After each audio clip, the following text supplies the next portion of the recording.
The outcomes of my clients improved. That is what Lauren Ross shared today. She started her career as a school-based speech-language pathologist, and she shared an office with a board certified behavior analyst, and she collaborated with that person and was inspired to go back to become a SLP BCBA. And we have just heard that there are less than 500 people who are duly certified as SLPs and BCBAs. Today on the podcast, you are going to learn all about naturalistic interventions and how we can utilize naturalistic interventions for adult clients. Lauren has a business that provides therapeutic consultations for adults of various ages, and she is going to share with us how can we utilize naturalistic interventions, which we talk a lot about here at ABA Speech, and I usually focus on the younger learner. So I was really excited today to talk with Lauren, and she's going to talk with us about how to use a naturalistic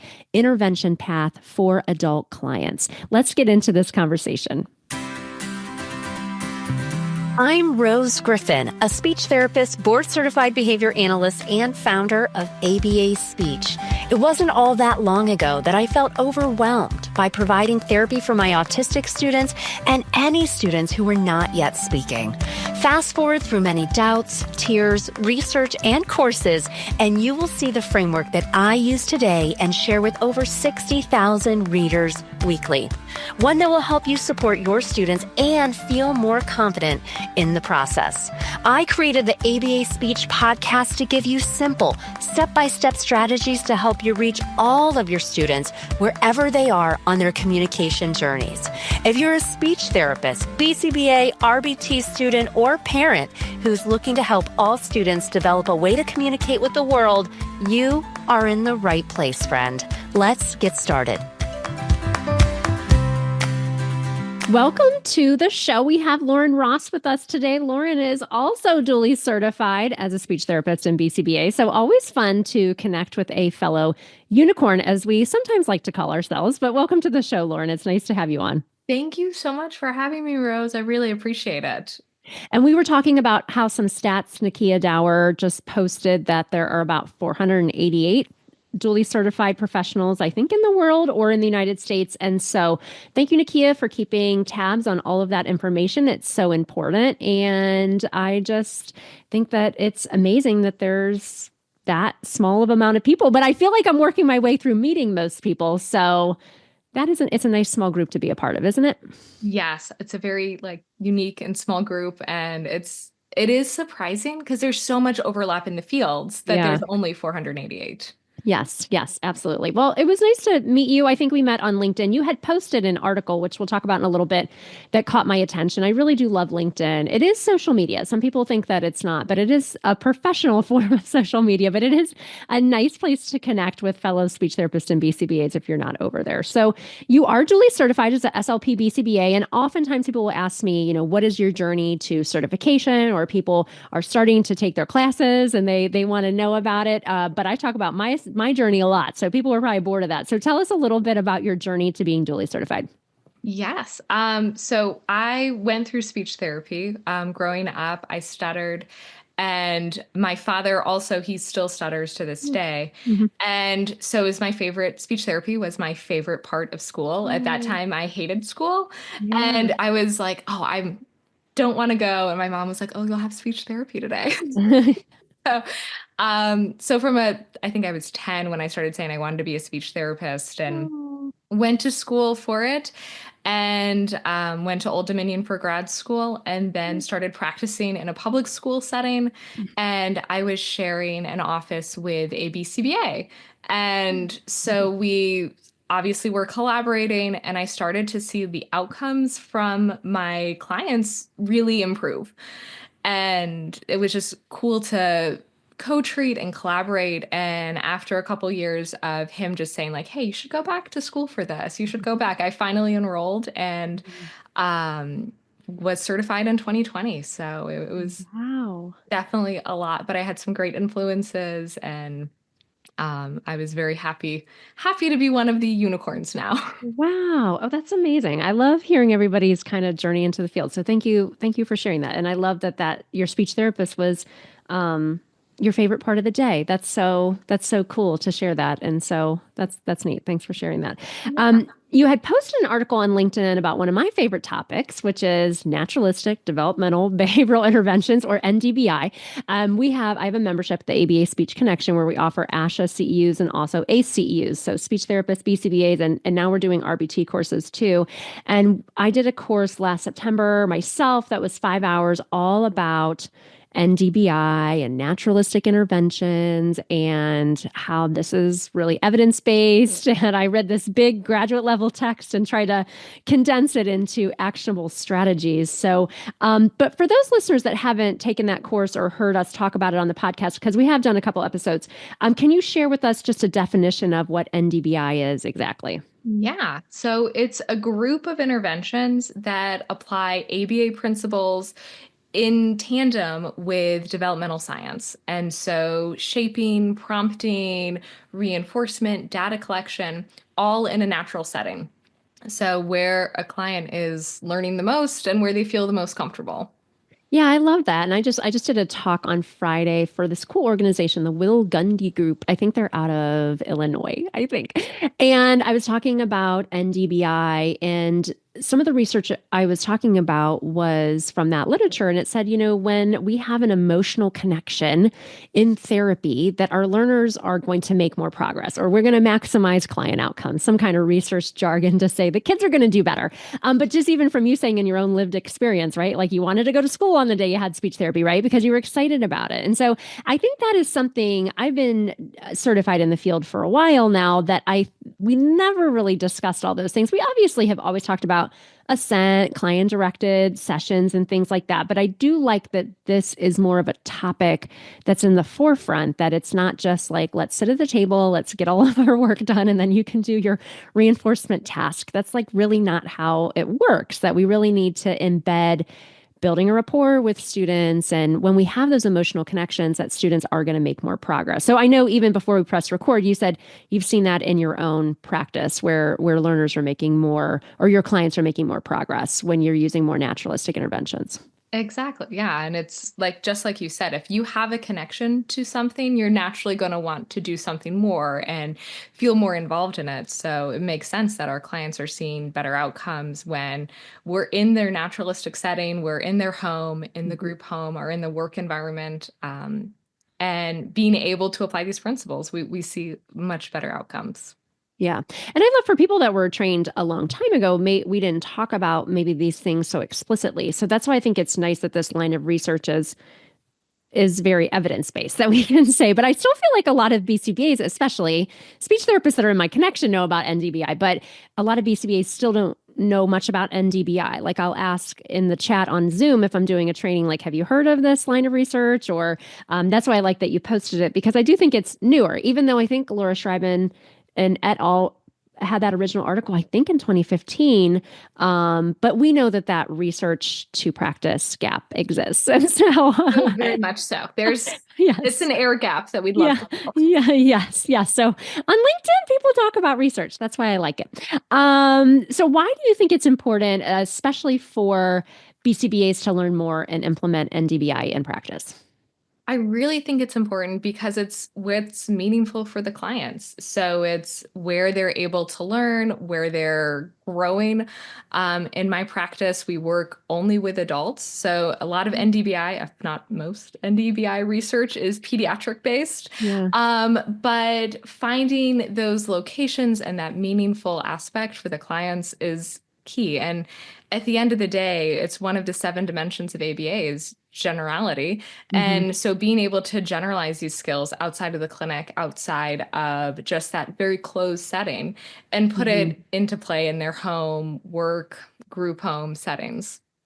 Yeah, I love that. And when I was researching, I think for NDBI course I did in the membership was just looking at some of the work, I think from Dr. Sundberg is saying, we need to have and I realize I'm a school-based SLP 2 days a week. So, and you were school-based, so you Yeah. understand, like you can't always see a student one-on-one. You can't always do therapy where you want to be doing it. I mean, there's a lot of barriers to instruction. I mean, I have a great job now. I work in my home district, but it's just hard. They say that there's research that says, well, if the therapeutic environment looks a lot like the environment where the student's going to be using the skill, then it's easier to plan for generalization, which is like, that makes a lot of sense, right? So, and you said you work with, I'm excited to learn more about your practice, but I worked with middle school, high school students for 10 years. That was the only age group I was serving for a while. And I really loved just like how functional it was. It was like, okay, let's do like, let's do this like weightlifting and speech therapy. And then you're going to generalize that to your personal fitness class at high school. And then I'm going to observe to see how you're doing with that. And are you socializing or doing in a group?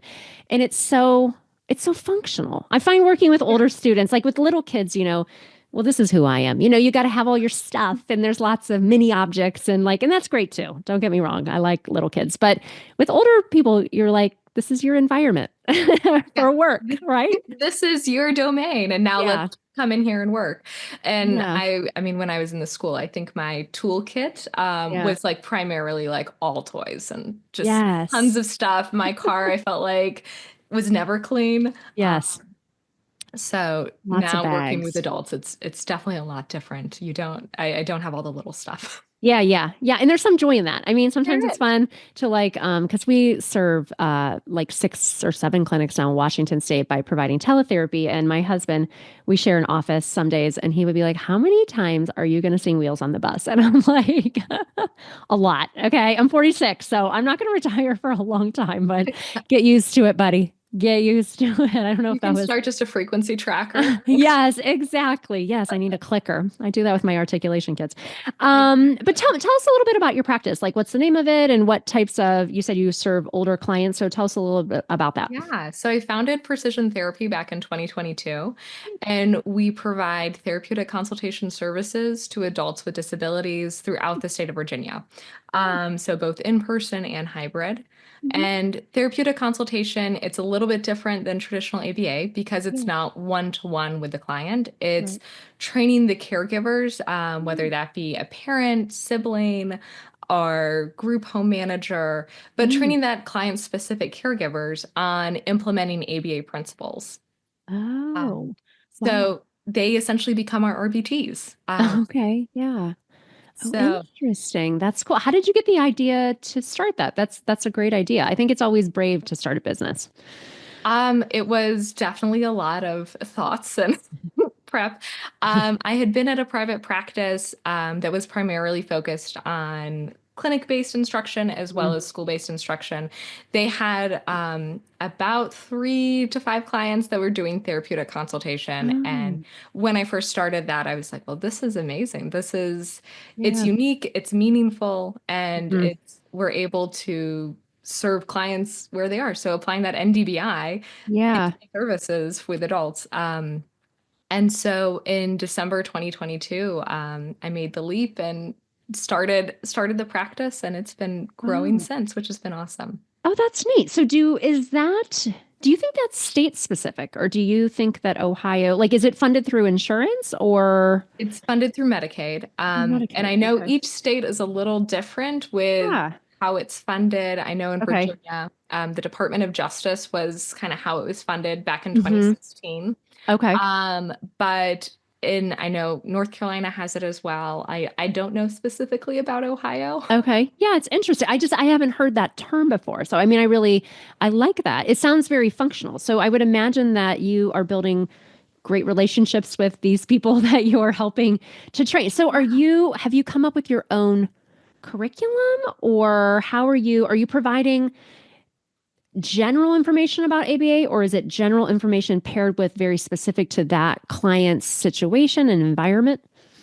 Um, it's more general paired with specific. So if we get a Okay. client that might, let's say, they're trying to get a job, or they might Yeah. have a maladaptive behavior that's keeping them from going to a day support. We'll get a referral. Mm-hmm. And then we start working and building out programs that would be shaped to help them. So if it's processing of, coping strategies, Mm-hmm. utilizing ACT, and training those caregivers on implementing that. Or if it's maladaptive behaviors, looking at de-escalation strategies, Mm-hmm. um, having them take data. Data is, I think, the word that I say every day, Right. probably 20 times a day. Right. Yeah. With getting caregivers collecting data and starting to recognize, hey, these are these antecedent strategies that we can start implementing. Yeah. So visuals, Mhm. prompts, the shaping of, hey, this is what we're going to be doing, and to see the meaningful impacts. It really, Wow. we're able to see a lot of change. And especially, it's awesome when you see a client that might have been having some maladaptive behaviors at the home, Hmm. unable to go to a day support. And now Yeah. they're thriving at a day support 5 days a week, and Wow. being able to look at like, hey, okay, well, what's the next step? Is it that employment? Are we looking at more independence with living? Hmm. Even things like cooking skills. There's Wow. a Yeah. lot that can be roped into adult-based services. Yeah. Oh, that's neat. Okay. So that yeah, that sounds like you're helping in such a specific way. That's really nice. Yeah. I never really thought about that. Therapeutic consultations. That's great because I'm sure that you are a source of support for people that you're training. And so do the clients ever also join in on those virtual sessions as well? Yeah, so Okay. they join in on virtual sessions. Hmm. We majority of our clinicians also go in home as well, Oh, okay. and so getting them to kind of state, "Hey, this is where I want to be. These are the goals that I want to set for Yeah. myself," Hmm. and making sure those align with where the caregiver are, and we can find some middle ground. So it's great to get buy-in, and especially our clients that we get referred to and looking at those healthy relationships like dating, Hmm. friendships, Right. it's really cool to kind of get a client's input and say, hey, I want to work on finding a girlfriend or finding Yeah. a partner, Right. and building those skills. Oh, So that's great. I love that. That's so neat. So how are you kind of incorporating those naturalistic? Because in my course here at ABA Speech Connection, that particular course is more about younger students and really like I talk about what an NDBI is because very specific what qualifies as an NDBI, and then I try to just riff on that topic and say these are some naturalistic interventions that we can utilize as speech therapists in BCBA. So how are you utilizing some of those naturalistic principles into your work at your clinic? yeah. So what we really focus on is, like, we keep going back to what's meaningful for the client. So if it is working at the day support or at the job, especially for instance, we recently had a client that she was working in a department store style setting, and she was not keeping the pace of restocking and going back through the items as Hmm. much as her manager had wanted. So a big thing we did was, she loves music, and so we implemented her wearing AirPods during her shift that she could do that and keep to the beat of the music. And we just had to keep the beats above a certain RPM. Oh, that's fun. So finding those interests, those hobbies that the clients like, and implementing those in, Yeah. putting those visuals and those timers really help in so many ways. So if Hmm. that's at a home, for even things like showering or those Hmm. ADL tasks, having those visuals in really assist in implementing NDBI.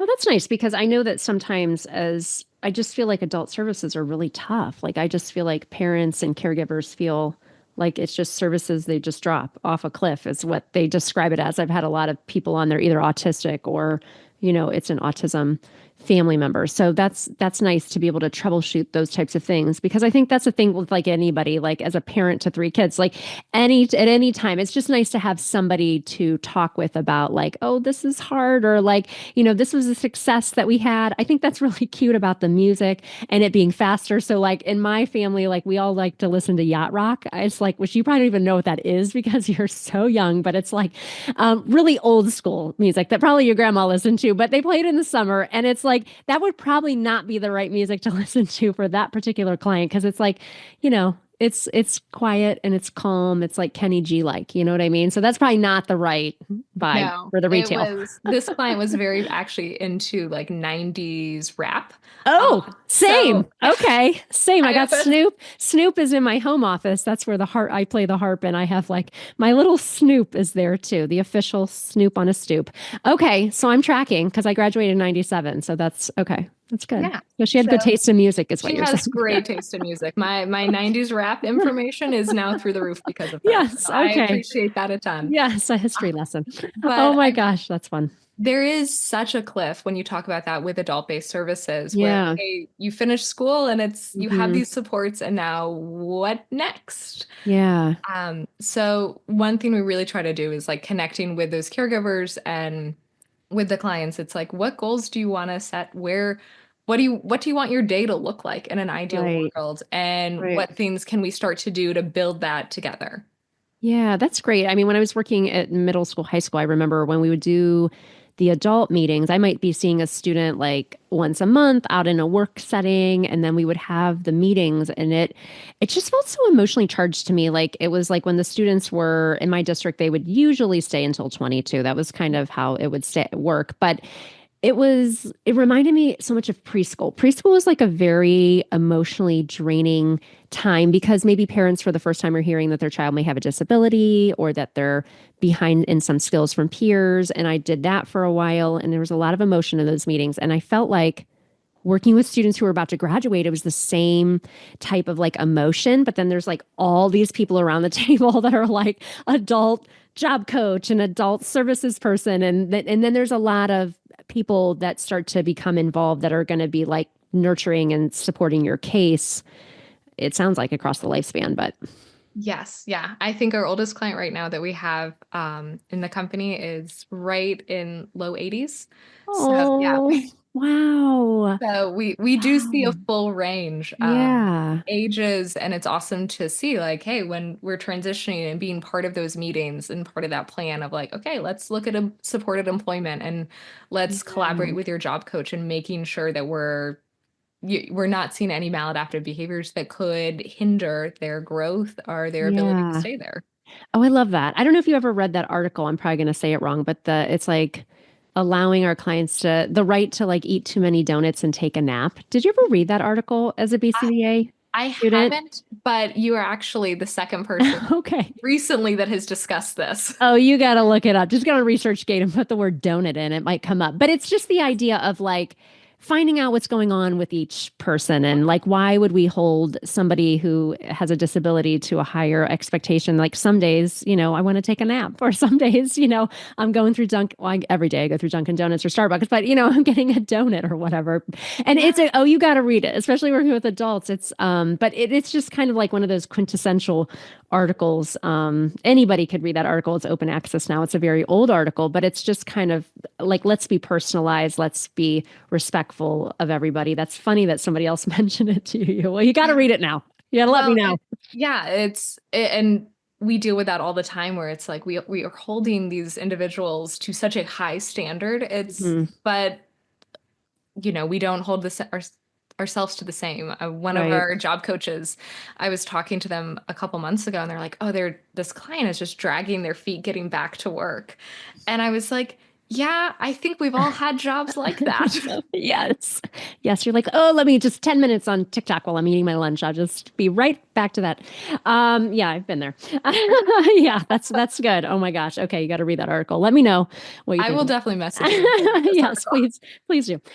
So my last question is one of my last questions is how can we train our staff to feel more comfortable with these types of naturalistic strategies? So you mentioned like job coaches and other clinicians that you have on your team. What does your training look like as around just accepting people, as a whole person and thinking more naturalistically? Yeah. A big thing and where we always start, where I tell all my clinicians, is getting that buy-in. So taking time, pairing, finding out this is where I want to see the client, getting the client's buy-in. And also, I think a big thing is respecting the history with that client.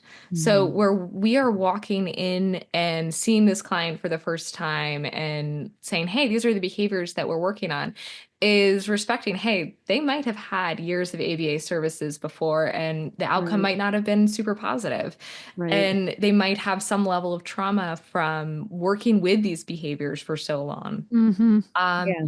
so seeing where that caregiver is and then building a program based on where they're at. So looking at, I always say it's kind of a throw spaghetti at the wall to see what sticks with some Yeah. of our adult clients, Yeah.